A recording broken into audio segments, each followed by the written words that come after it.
petit retour de quelques jours de vacances, mon mari et moi, en amoureux. Donc c'était une surprise pour lui, je lui ai pas dit où on allait, il était tout à fait content de ça et je j'ai pris en compte son besoin, son centre d'intérêt numéro un, manger. Donc il me fallait dans la programmation de mon périple des chouettes endroits où il pourrait manger des choses qu'il aime. Pizza, burger, tout ça, tout ça. Et du coup, on a commencé le voyage et à peine commencé depuis, 1 heure, et il me dit: «Oh, il y a un Quick, un McDo, il y a un McDo, il y a un McDo. On s'arrête, on s'arrête! Steph, comment te dire? Je t'ai dit avant de partir de manger de manière copieuse parce que j'ai peut-être quelque chose de prévu dans le reste de la journée, mais je veux pas t'en dire beaucoup. Peut-être une boulangerie pour manger un tout petit truc, pour garder de l'appétit pour ce soir. Ça serait bien que tu gardes de l'appétit pour ce soir». Évidemment, ce que j'avais prévu le soir, ben, c'était, manger un burger. Bah, le deuxième jour, c'était, «Oh, une pizzeria, je voudrais trop aller à la pizzeria, gna gna». Mais Steph, est-ce que tu peux te laisser guider juste et me faire confiance que je sais ce que t'aimes. Et j'avais prévu une pizza le soir. Ah!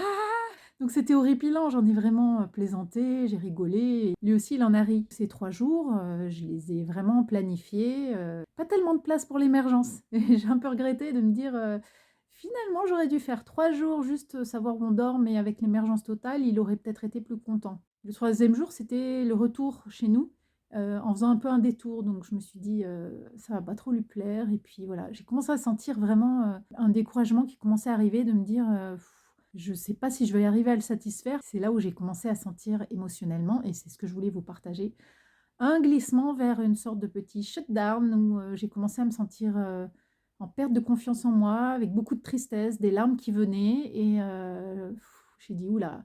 Donc j'ai décidé de lui parler de ce que j'avais prévu le troisième jour, et en fait, ça a été encore pire parce que il a du mal à se projeter quand je lui dis: «On fait ci» ou «On va dans telle ville», en quoi ça peut être intéressant, en fait.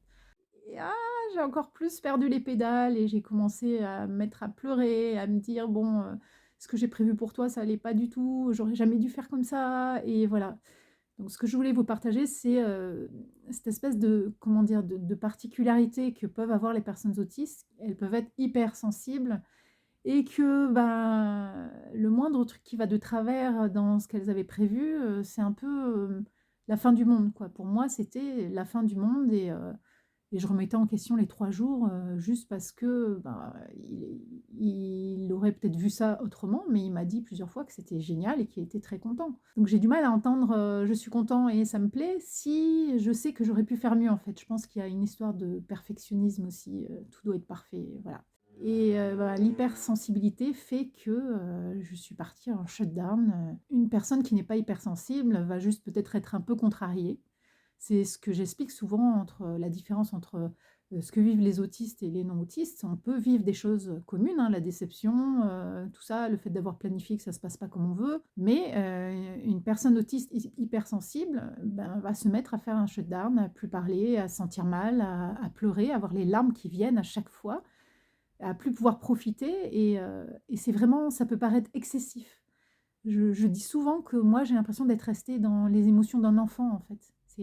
Tout peut être absolument, magnifique, et je saute partout, je cours, je fais la folle, et les gens disent: «Mais c'est qui celle-là? C'est une adulte ou?» Et quand ça va pas, ben, c'est la catastrophe au dernier sous-sol de la catastrophe. Donc je voulais vous partager ça, que encore quelque chose ancré dans la vraie vie. À bientôt, et dites-moi encore une fois, comme d'hab, si ça vous parle, et partagez surtout si vous pensez que ça peut soutenir d'autres personnes.